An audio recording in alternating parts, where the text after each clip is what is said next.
नमस्कार दोस्तों, world map के 5वें पार्ट में आपका स्वागत है। अगर आप मेरे चैनल में नए हैं तो सब्सक्राइब करिए।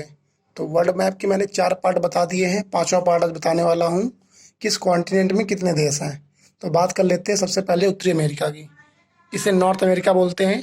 तो नॉर्थ अमेरिका में 23 देश हैं। नीचे आता साउथ अमेरिका, इसमें 13 देश हैं। तो 23 ये हो गए, 13 ये हो गए, पूरे 36 देश हो गए। पूरे अमेरिका में कितने हो गए? 33 देश हो गए, 36 देश हो गए, सॉरी। और यहाँ अफ्रीका पड़ता है। अफ्रीका में 54 देश आते हैं। फिर ऊपर पड़ता है यूरोप। ये यूरोप में 51 देश। फिर यहाँ एशिया 49 देश आते हैं। ऑस्ट्रेलिया, ऑस्ट्रेलिया में आते हैं 3 देश। अंटार्कटिका में कोई नहीं रहता क्योंकि यहाँ बर्फ जमा रहती है। तो एक बार फिर याद कर लेते हैं। ऊपरी पड़ता है नॉर्थ अमेरिका। नॉर्थ अमेरिका में आते हैं 23 देश। फिर आता है साउथ अमेरिका। साउथ अमेरिका में आते हैं 13 देश। फिर आता है अफ्रीका। अफ्रीका हमारे 54 देश आते हैं। फिर यूरोप है। यूरोप में 50 देश आते हैं। एशिया में 49 आते हैं।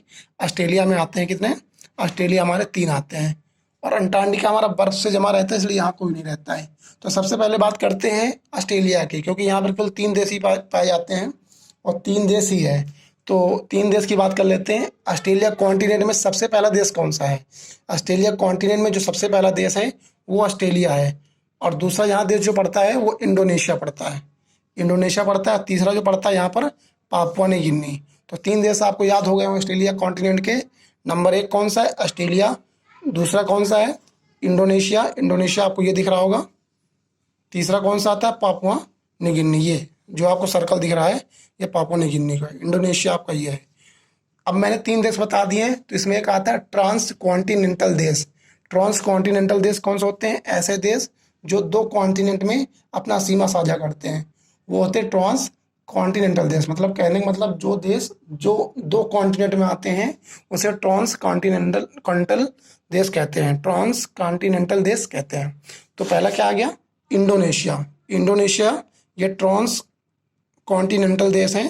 तो ट्रांस कॉन्टिनेंटल देश इंडोनेशिया है। इंडोनेशिया है। इंडोनेशिया क्या है? एशिया में और ऑस्ट्रेलिया दोनों में आता है, इसलिए इसे ट्रांस कॉन्टिनेंटल देश कहते हैं। तो क्या केवल एक ही देश ट्रांस कॉन्टिनेंटल देश है? नहीं, 9 देश ऐसे हैं जो ट्रांस कॉन्टिनेंटल देश हैं। तो इसके लिए आपको बताऊंगा 9 देश कौन कौन से हैं। तो पहला मैंने इंडोनेशिया बता दिया।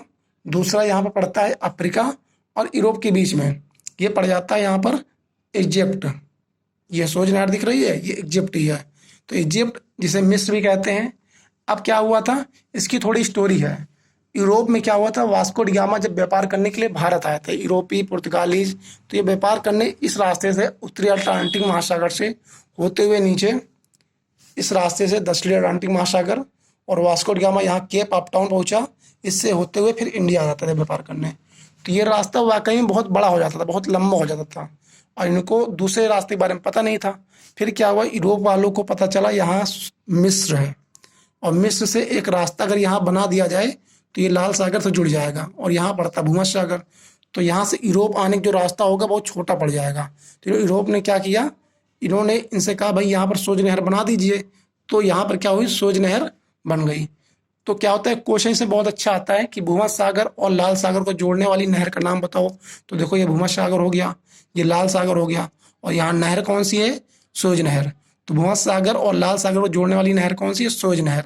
तो जब ये सोज नहर यहाँ बन जाती है तो यूरोप वाले ये रास्ता चूज करते हैं, और ये रास्ता होते हुए लाल सागर से होते हुए जाते हैं, और इस नहर को क्या नाम है? सोज नहर नाम है। ठीक है। फिर यहाँ से आते हुए फिर भारत व्यापार करने जाते हैं।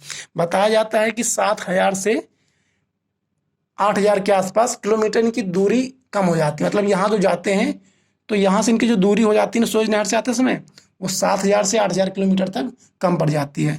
तो मैंने ये बात कर लिया। और भी देश हैं जो ट्रांस कॉन्टिनेंटल देश हैं, उसके बारे में मैं अगले वीडियो में बात करूँगा।